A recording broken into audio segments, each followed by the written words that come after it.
Le document publié par le Centre de droit commercial pour l'Afrique australe donne un aperçu global du commerce agricole en Afrique sur la période 2012-2016. Il affiche une baisse de plus de 21% par rapport à son niveau de 2012. Le continent a principalement déboursé dans les achats de denrées de base, notamment des céréales, des produits laitiers, la viande, le sucre, les produits de confiserie, les huiles comestibles et les graisses alimentaires. Le rapport explique aussi que 84% des importations alimentaires proviennent de l'extérieur du continent et ont été principalement effectuées par l'Égypte avec 15% de la valeur des achats, soit 10 milliards de dollars US.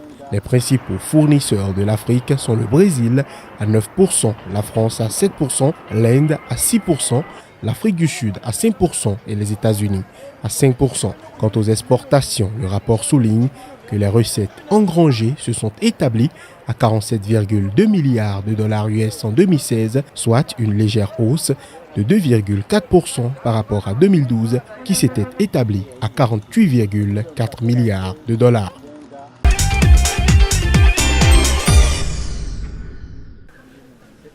Revenus record des paysans. Prévision de croissance flatteuse, la Guinée-Bissau jouit cette année d'un secteur cajou florissant. La croissance du PIB de la Guinée-Bissau devrait atteindre 5,2% cette année. À la base de cette prouesse, une nouvelle récolte considérable de cajou dans un contexte de prix internationaux attractifs. La noix d'anacarde cultivée sur environ 12% du territoire national est la principale denrée d'exportation de ce pays. Ce dernier est le troisième producteur africain après la Côte d'Ivoire et la Tanzanie, selon l'Agence nationale du cajou. Il faut dire que l'Afrique produit à elle seule plus de la moitié du cajou mondial, à en croire le Conseil international des fruits secs. En Guinée-Bissau, tous les acteurs à divers niveaux tirent parti de cette filière qui part de la culture à la transformation. Depuis plusieurs mois, la saison du cajou bat son plein et s'active hommes, femmes et jeunes pour rassembler les noix ou les charger dans des sacs au bord de la route dans l'attente des camions à destination de la capitale. Entre-temps, des femmes pressent le fruit pour la fabrication de jus naturel ou une fois fermenté de vin. La pulpe séchée au soleil deviendra, elle, un aliment pour le bétail. Cette année, la quantité à exporter devrait avoisiner les 200 000 tonnes, en hausse de plus de 6%. Et surtout, les revenus des producteurs devraient bondir de quelques 50% par rapport à 2016, à environ 60 millions d'euros selon les cabinets d'experts.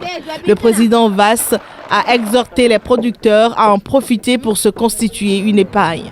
L'État de Guinée-Bissau peut en tout cas savourer cette année ses recettes fiscales liées aux exportations de cajou.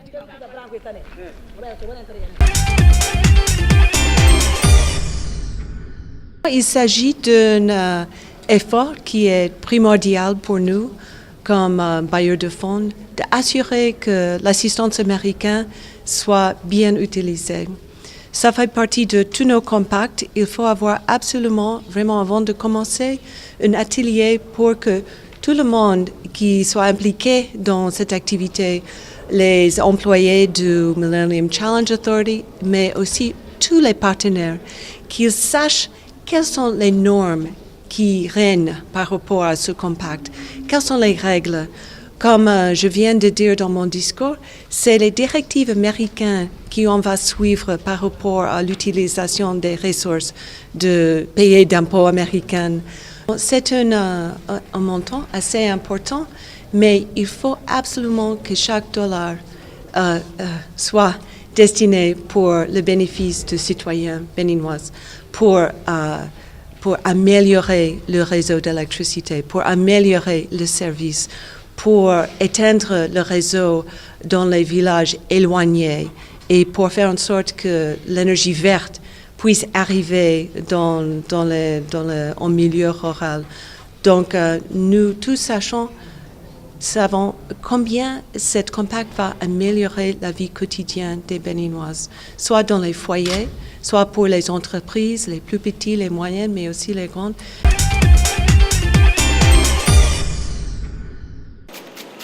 Il n'est pas rare que Mike Carter fasse de longues semaines. En attendant de trouver 3 nouveaux cuisiniers, il remplace lui-même les absents.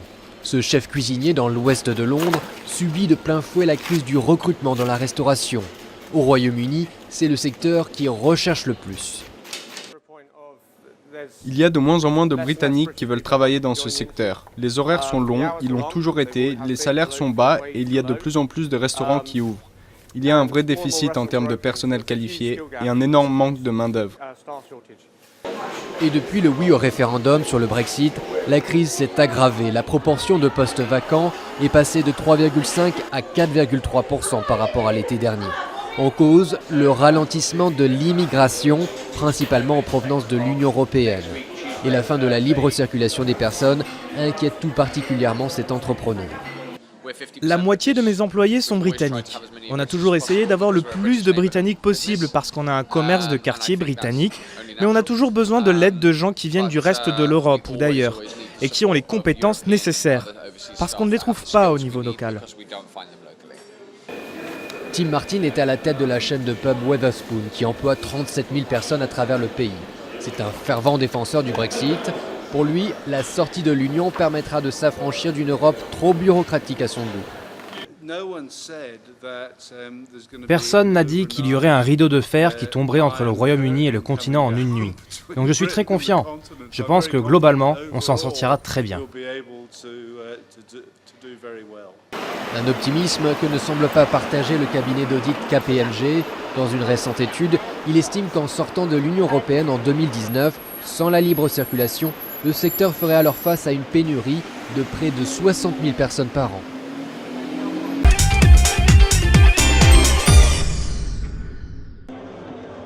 L'État nigérien est à la recherche de 100 000 tonnes de céréales afin de disposer d'un stock national de réserve. Pour atteindre son objectif, le gouvernement nigérien envisage de procéder à un achat direct auprès des producteurs ruraux d'au moins 60 000 tonnes de céréales et ce, dès le 1er octobre prochain. L'objectif est dans un premier temps de garantir aux producteurs un marché, puis dans un second temps de leur assurer un prix rémunérateur. Pour éviter la fraude, les autorités nigériennes envisagent de mettre sur pied une commission qui fixera les modalités pratiques de ces achats. Les 100 000 tonnes de céréales que compte payer l'État seront composées de 50 000 tonnes de mil, 25 000 tonnes de sorgho, 15 000 tonnes de maïs et 10 000 tonnes de riz paddy.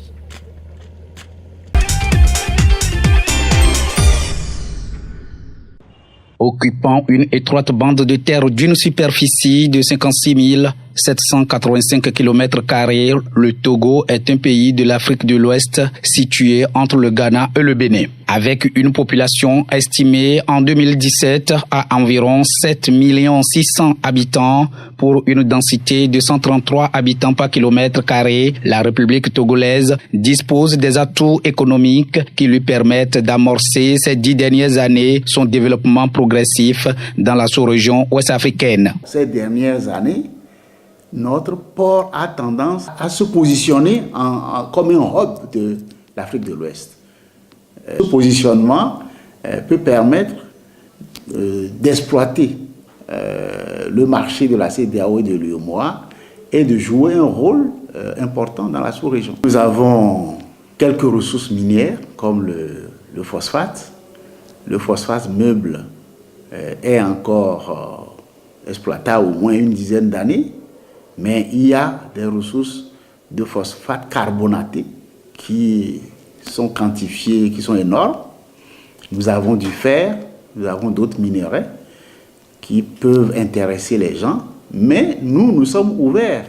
Nous voulons des investisseurs pour exploiter ces minéraux pour qu'ils puissent profiter à la population togolaise. En proie à ce que d'aucuns qualifient de crise sociopolitique, depuis le 19 août dernier, l'économie nationale reçoit un coup. Les dernières manifestations qui ont agité ce pays ont payé non seulement en pertes en vies humaines, mais aussi en chiffres. L'Office togolais des recettes a évalué les manques à gagner que nous avons enregistrés sur les journées des 6 et 7 septembre et nous comptons déjà plus d'1,5 milliard de manque à gagner sur ces 2 jours uniquement. Et sur la période, nous avons également observé les entrées et sorties de camions du port pour enlever les marchandises ont été nettement diminuées. Déjà à un taux de croissance de 6% en février 2017 contre 5,3% en 2016 selon la publication de l'Institut national de la statistique et des études économiques et démographiques de cette année. Le développement du Togo est amorcé pour se faire une place parmi les pays à économie stable, disent les autorités.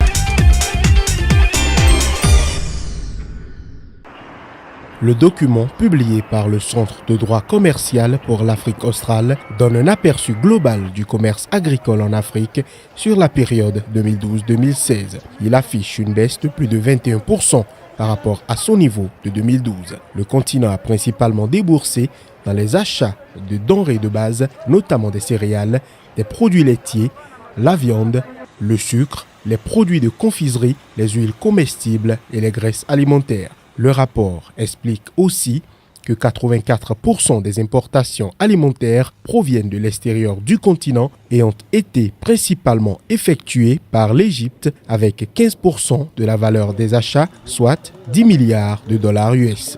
Les principaux fournisseurs de l'Afrique sont le Brésil à 9%, la France à 7%, l'Inde à 6%, l'Afrique du Sud à 5% et les États-Unis à 5%. Quant aux exportations, le rapport souligne que les recettes engrangées se sont établies à 47,2 milliards de dollars US en 2016, soit une légère hausse de 2,4% par rapport à 2012 qui s'était établie à 48,4 milliards de dollars.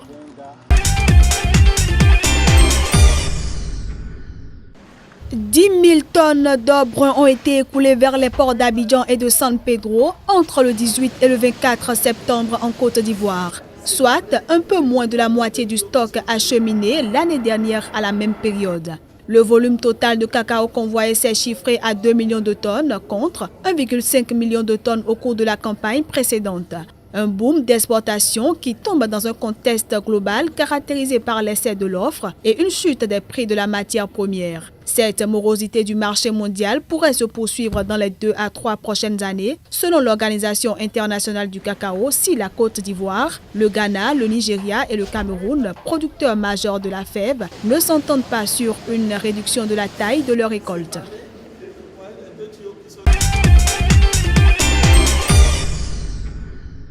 L'Angola, pays africain riche en pétrole, est gouverné par le même parti, le MPLA, depuis 42 ans. Et le nouveau président a mis son mandat sous le signe de la continuité. Nous allons continuer le travail commencé par Agostinho Neto dans le passé. Le travail que le président Dos Santos a lui-même continué.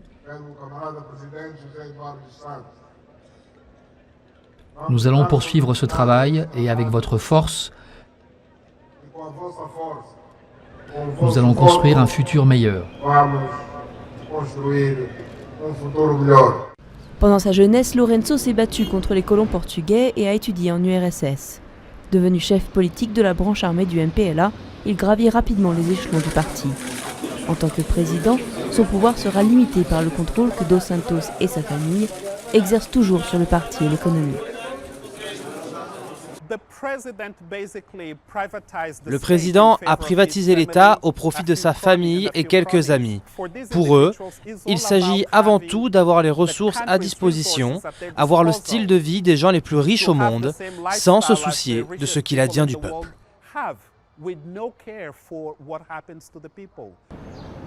La crise des cours du pétrole a heurté de plein fouet l'économie angolaise, très peu diversifiée.